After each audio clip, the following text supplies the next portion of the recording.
This is Maurice Jones-Drew, and you're listening to the What's Bruin Show.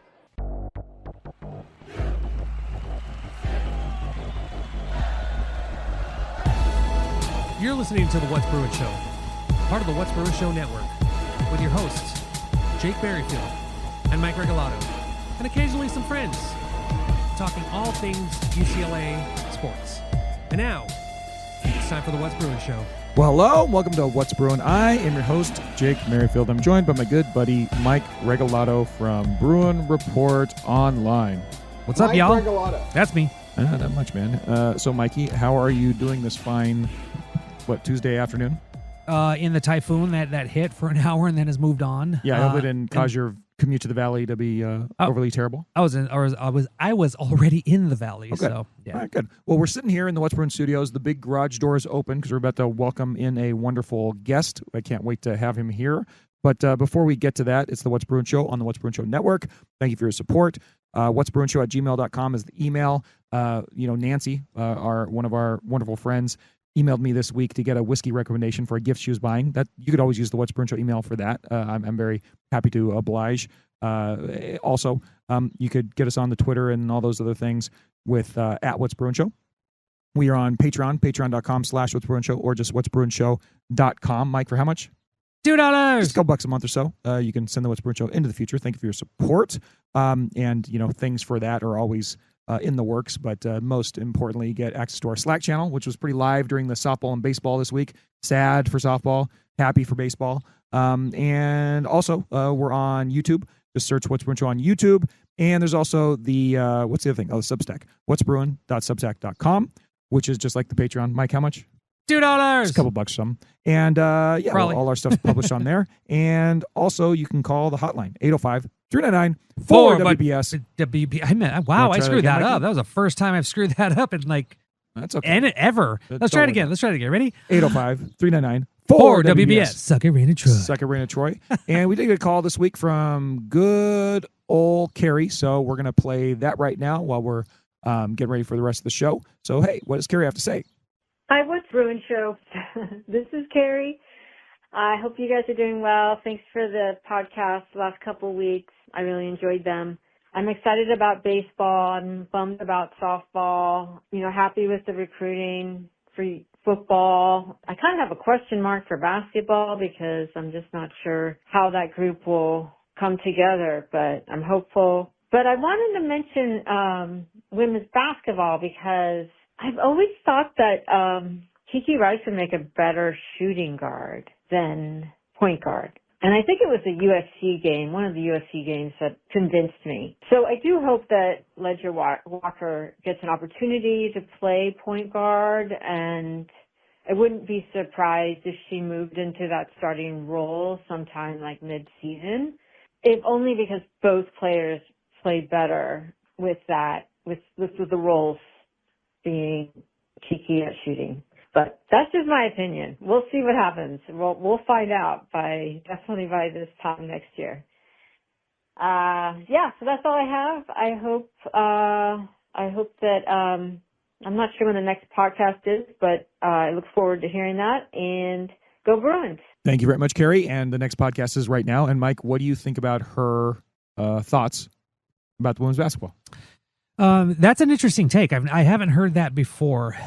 She is a pretty solid shooter, but I do like what she's done in terms of distributing for the team. Ledger Walker is still kind of a question mark because she hasn't played in over a year, and even though she should be game ready, she hasn't played in she especially hasn't played in the Big Ten, which is a bit more physical, and.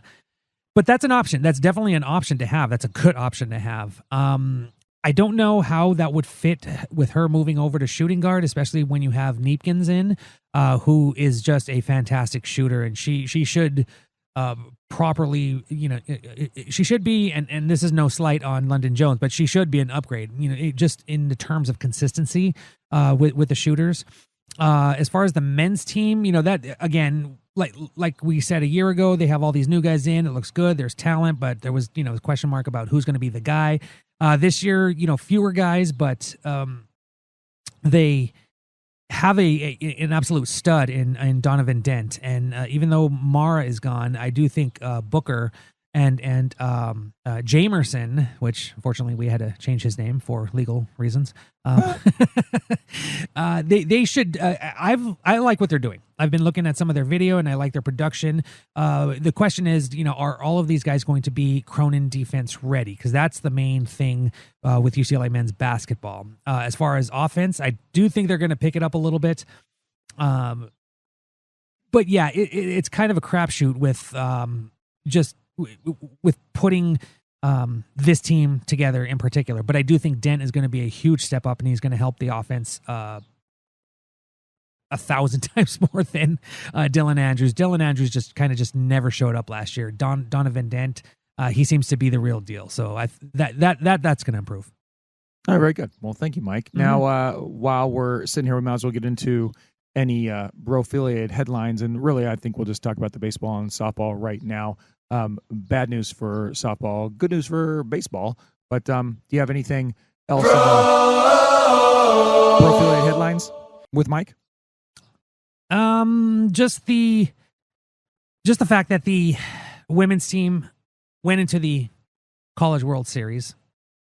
Yeah, they ended up with a 55-13 record overall, 17-5 in the Big Ten, and then they go into the College World Series. And like what I thought, the draw with Oregon ended up to be true. They ended up beating Oregon 6-2, and that was a great start to it. But then they run into Texas Tech, and that game, it's like they had it up there, but it's like how many walk-offs in a row are you going to get, kind of thing. Yeah. So they had what they had, either 2 on or bases loaded or something in the seventh, and just couldn't bring home the winning runs for once. And they end up losing that game to Texas Tech, which puts them into the elimination game with Tennessee. And I don't know, that was a 9-inning game. I have so many things that I was thinking throughout that goddamn game, including like that Tennessee coach is so annoying with all the stupid replays, some of which were justified, some of which weren't, but whatever. And Tennessee ends up winning a replay that might have had UCLA winning the game in the 7 innings, given the fact that they come back and tie it in the 7th, but they were kind of cut out of an opportunity to score with the horrible interference at first call. Like, I don't understand how you can. Well, just in a nutshell, that game was riddled with errors the whole way through. And by the way, this is kind of an attack on the rules more so than the referees or the umpires' interpretation of the rules. Like, I understand what they're saying in that the runner running to first is stepping into the out of the lane, but it's like if you have a base that's not in the lane, how can you get on a player for stepping out of the lane to get to the base? It's not like she was running down the whole line out of the quote unquote stupid base path. If they have the double base like they do in the other levels of softball, you don't have this freaking problem, and the girl gets hit by the pitch because the trajectory of that ball was going to hit her regardless, I think. Yeah. And so it's like total bullshit in that regard. I mean, it's similar to what the call last week against South Carolina, where the catcher was clearly like 2-3 feet off the home plate, and they called obstruction. I mean, that's what you do. You block the plate, but there, she could have slid around it, but that was a BS call. It was. And then the other one, the thing at home plate where after the home run that ties it, she doesn't step on the plate.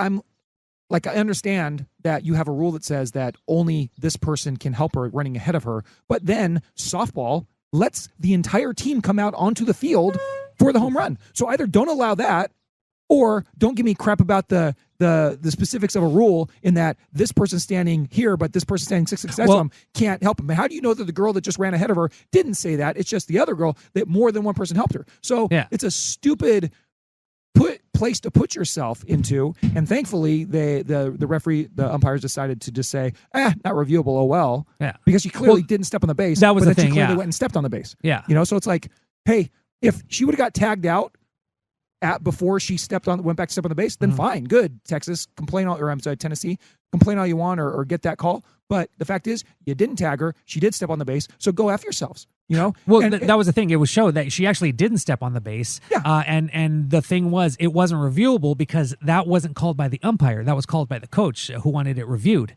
But even so, but there's that technicality, whatever, Appendix G or something like that. It's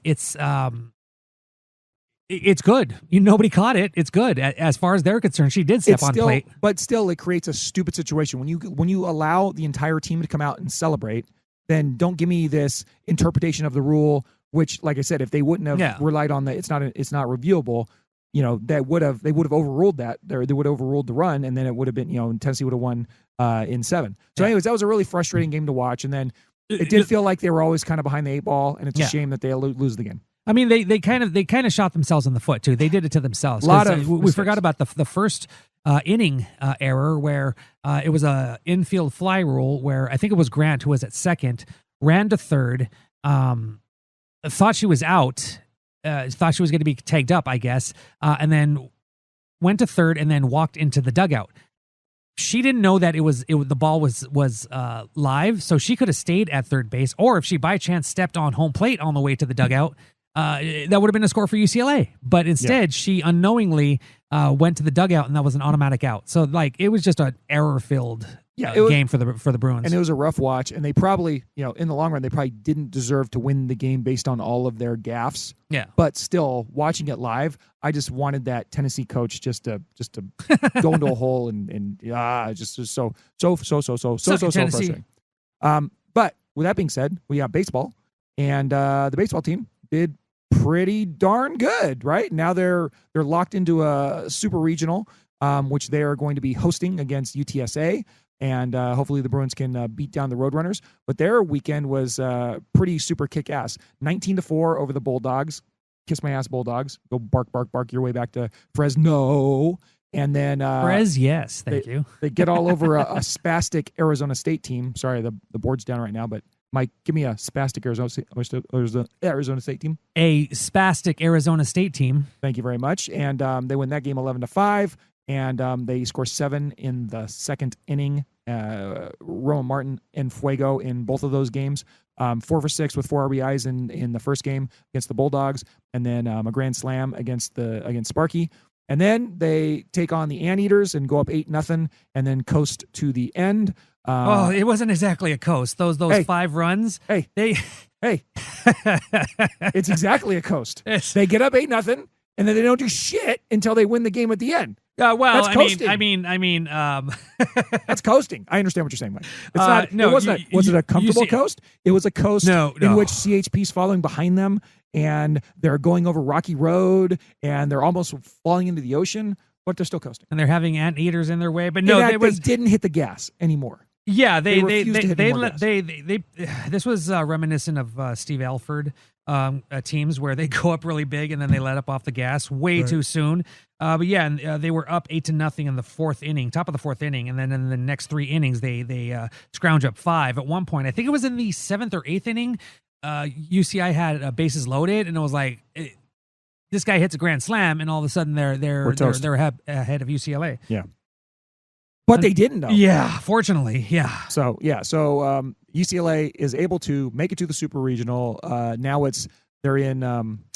They have a 3-game series to advance to the College World Series, which then will be a double elimination tournament, which will end in a 3-game tournament for the 2 finalists. So if that isn't complicated enough for you, welcome to college baseball and softball. I love screwed up. Yeah. So, but the schedule, if you want to go see it, it's going to be UCLA at home at Jackie Robinson, June 7th, 7 p.m. Eastern. So it's 4 p.m.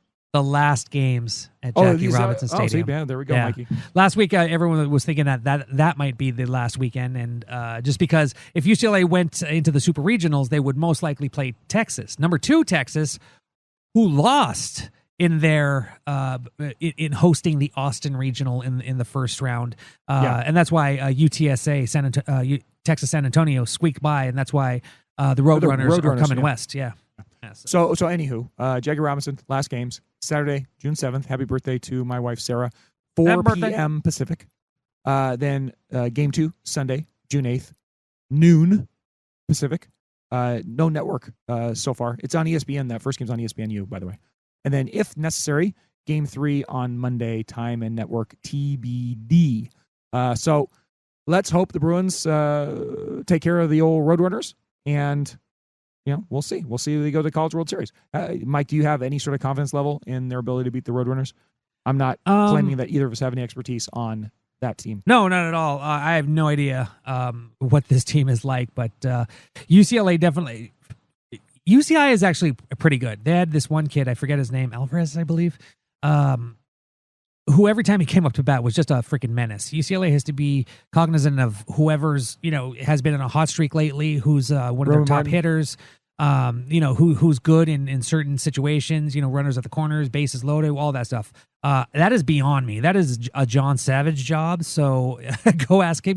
Let's go to the YouTube channels and search for UCLA Athletics. They have a lot of the they have all of the tournament interviews and post game chats with the team. So if you want all the information, go check out what John Savage has to say.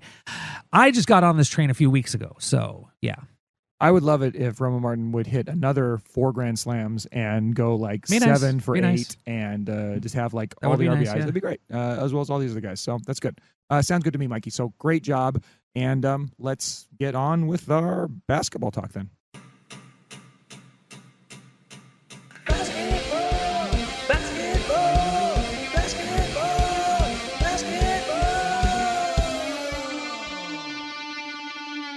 Basketball.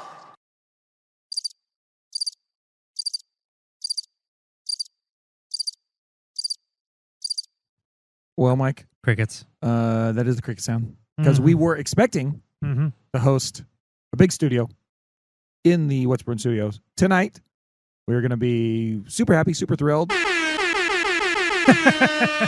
to welcome one David Singleton, apparently one of the all-time great guys, according to Ben Bolch, which we heard via The Godfather. But he was unavoidably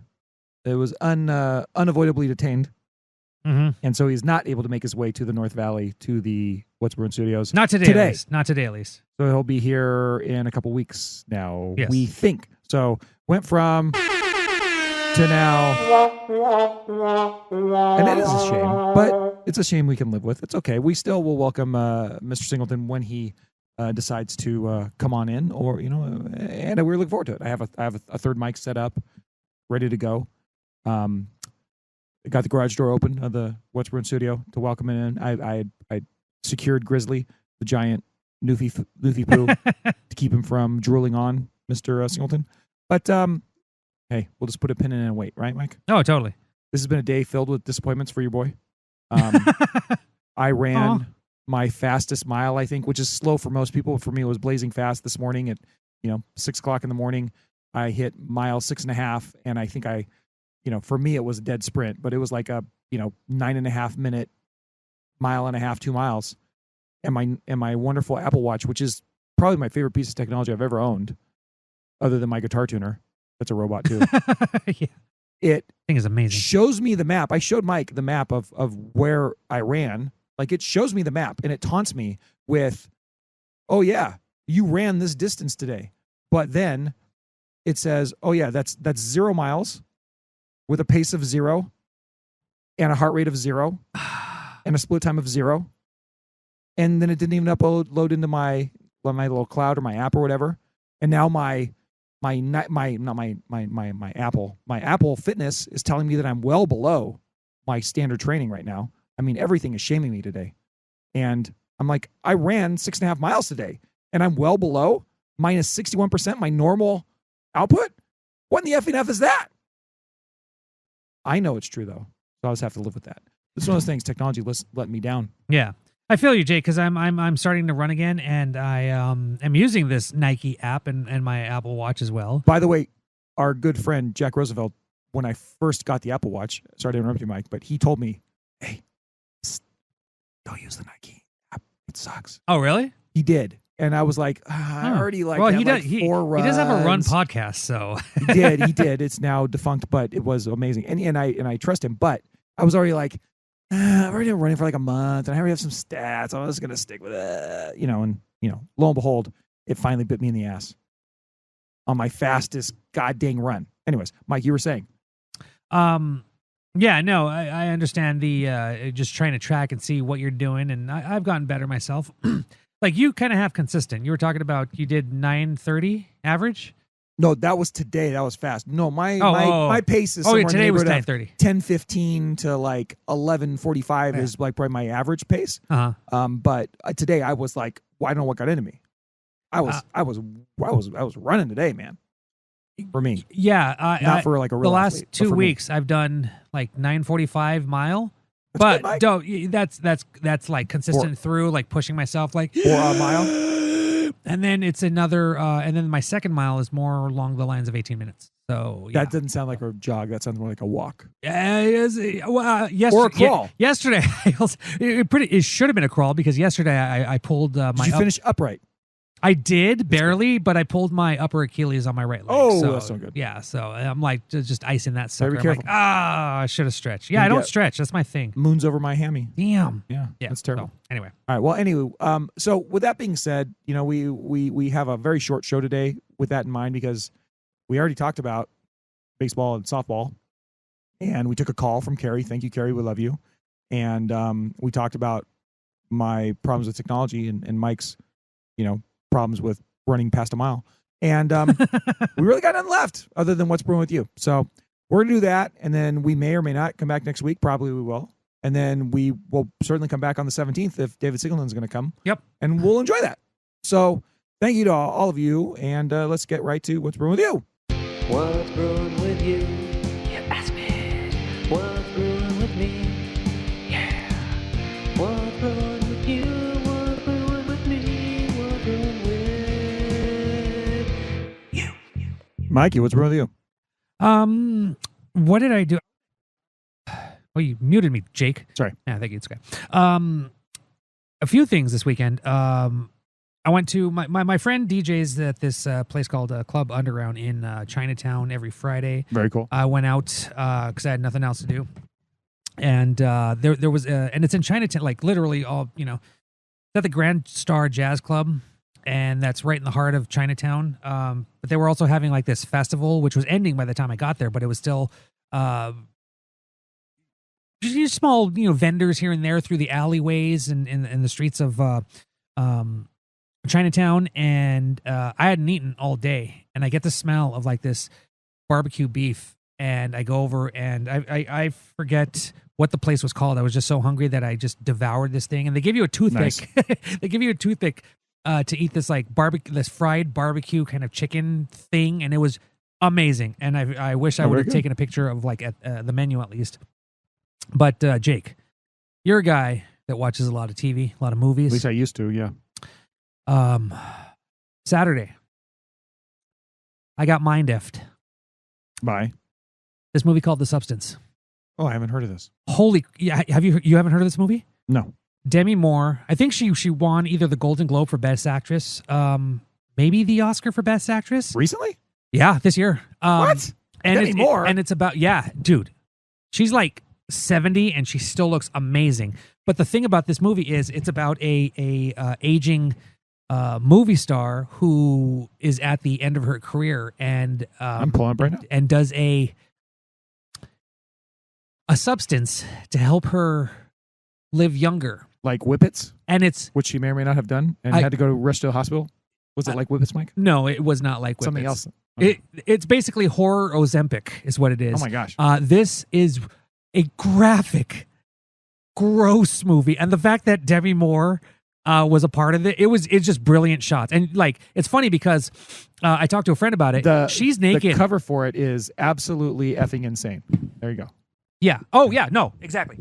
She's naked in like the first half, like this one scene, and it's like, damn, Demi Moore's hot. And then stuff happens, and you're like, oh my god. And then there's this other actress, Margaret Qualley. Dennis Quaid's in it. Margaret Qualley's in it. Dennis Quaid, despite his douchebaggery, he did an excellent job in this movie, and it's very shot like a Twin Peaks-esque. Gotcha. It's kind of David Lynchy. But Margaret Qualley, I have no idea who she is. She is a younger actress, and obviously, she's young and hot and beautiful, and she's the object of affection of everybody in America. And it's just, it goes over how people are obsessed with trying to stay young, trying to stay youthful, and how that's not a problem here in basically backfires. Oh yeah, it's set in LA. It is effing disgusting. It's a great movie. I loved it, but I like 2-3 hours after it was still in my head, and I'm thinking, what the hell did I just watch? It was nuts. But I do recommend that movie, but brace yourself. A lot of blood. That's very good. Just very bizarre movie.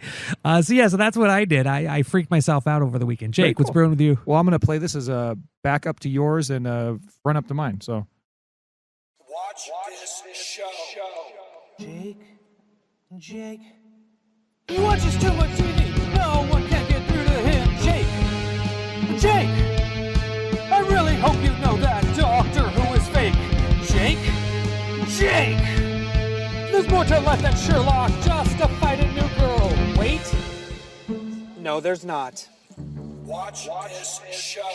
I actually have 3 things I'm going to talk about real quick. One is I went and saw The Phoenician Scheme because Wes Anderson's one of my favorite directors of all time. Good? I was disappointed by the last one. I wasn't disappointed with the last one, which was not Moonrise Kingdom, but no. It was the one that was 3 hours long. Yeah, it wasn't 3 hours long, was it? Anyways, I don't know. It seemed I was like disappointed in the last one, but this one I wasn't disappointed by it. But it's definitely something that needs to be watched more than once because the dialogue is so thick. You kind of need to be at home on your you need subtitles with your subtitles because it's really not that complicated of a movie, but they talk so much. It's like there's a little bit it's hard to keep track of. So I was tracking it, but like I went with Megan and Molly and Sarah, and they all were like, "Yeah, I kind of lost it a little bit there." So it's not. I like the movie. It's not one of my favorite of his movies off the first watch. Yeah, but it's if you like his movies, like there's some all those Wes Anderson moments are in this thing. Oh yeah, and it's very cool and very fun to look at.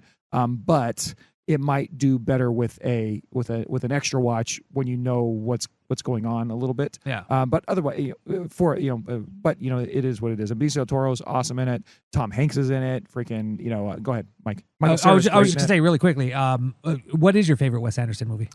It's probably Grand Budapest Motel. That was a good one. Along with Rushmore and along with the Royal Tenenbaums and along with Moonrise Kingdom. Like I really love all the Wes Andersons, but probably my favorite overall is Grand Budapest Motel. Yeah, I would say mine is Tenenbaums and Fantastic Mr. Fox. I like Fantastic Mr. Fox as well. Yeah, so it's really hard for me to say. He's just such a good director. Damn. Yeah, I love him so much. So then the other thing that we watches the last couple nights. Actually, I got 4 things. Watch Mickey 17. It's so good. It's overly long, but it wasn't bad. It's slow. The beginning is slow. It should have been like it's like a whimsical sci-fi movie that ends up being like over 2 hours. It should have been like 1:45. I think it would have been great. Yeah. But I liked it enough. And Patterson was pretty good in it, and I like the female leads in it. The only thing I didn't like was Ruffalo and Toni Collette were a little over the top in their leader of the colony vibes. But but it was a fun movie. Then the thing that I actually want to talk about that I'm just getting to now is I rewatched with Megan Fletch the other day. One of my favorite movies from the 80s. Chevy Chase as a Laker fan, detective, investigative reporter Fletch. And there's some great moments in there with cameos by Chick Hearn and Kareem Abdul-Jabbar. And just a wonderful, wonderful movie with Tim Matheson, who was Otter from Animal House. Yeah. Was he Otter? Was Otter his name? No. He was the main guy. He's the main guy. I don't remember what his name was. Otter was not Otter. Yeah. Anyways, great freaking 80s comedy movie. And it's funny when you watch it, it's like Beverly Hills Cop must have come out right before this because they have the most cheating ass like Axel F sort of soundtrack to that entire movie. Yeah. That's not Axel F, right? Yeah. It's like Herbie Hancock, but not. But otherwise, it's a fantastic movie for an 80s movie. And then I just watched the John Hamm kind of reboot of it, Confess Fletch, which came out in 2022. Wait, what? Yeah, exactly. What? What? It is, if you like Elmore Leonard at all, or if you like detective movies at all, if you like John Hamm at all, you can watch this movie like now. It's on, I think you can stream it on Paramount, but it was so good. Huh. And it's such a great little reboot of Fletch. And I'm sad that it didn't get more buzz because when it came out, I heard it was okay. But then I'm watching, I love that movie. I loved it. And it was like, it really is almost consistent with the first and then the sequel that wasn't very good. But it's just him coming from Italy as a retired reporter to kind of solve a case that he's kind of thrown into. Yeah. And there's wonderful, every character in it is just wonderful and fun. There's a big Italian part of it, Italian women talking in Italian accents and art thefts and it's just a whole, Kyle MacLachlan's in it in a big role. just a lot of fun. I can't recommend it highly enough if you like that sort of movie. So if you like, like I said, Elmore Leonard, Get Shorty, those kind of movies, you're going to love it. So that's it, Mike. I actually hadn't been watching a lot. I watched a lot in the last couple of days. So there you go. That's my What's Brewing. Nice. All right. Yeah, there's still a lot of stuff I got to I just got my sister's Max, so I got to get on top of The Last of Us, and I got to get on Andor. Everyone's talking about that. I keep hearing that Andor's good. I haven't got around to it. I watched the first season. I haven't watched the second season. Same. And, I'm not even halfway through the first season. Oh yeah, and look, and everybody's like, some people will tell you that it's the best Star Wars, whatever. I didn't like Andor all that much. I liked it, but I didn't like it that much. Yeah. But I'm sure it's good and fun. Yeah. The thing that people say is that when you see Andor season 2, it gives you a different perspective on Rogue One, and I'm like, oh, I could see that. Go on. Yeah, we'll see. Right. Well, anywho, Mikey, this has been super wonderful fun. We'll be back next week, at least I think, and then after that, bro, I'm on hiatus for like 3 weeks. Oh, bro. Nice. Because I'm going to Florida. And I'm going to the Bahamas. I'm going to Florida again. Whatever, bro. Yeah, so whatever. So either Mike will do something or he won't. But whatever. That's up to him. And I'm not going to say, I'm not going to pressure him to do it. If he feels like it, he's done it. If he doesn't, he doesn't. Yeah. It's okay. I don't need your approval. Whatever you want, Mike. Whatever. I don't care. Oh, yeah. Well, man. So, but I hope you enjoyed this episode, and thank you very much. And until next time, Mike, what do we say? Go Bruins. Good evening. Smoke 'em if you got 'em. That was the What's Bruin Show. Oh my God. Try us tomorrow. Same bat time, same bat channel. It's gotta be in or out, Mom. In or out. Well, I need the door closed. Thank you for your cooperation. Dude, bro, we play some ball on the West Coast. The final word is boob.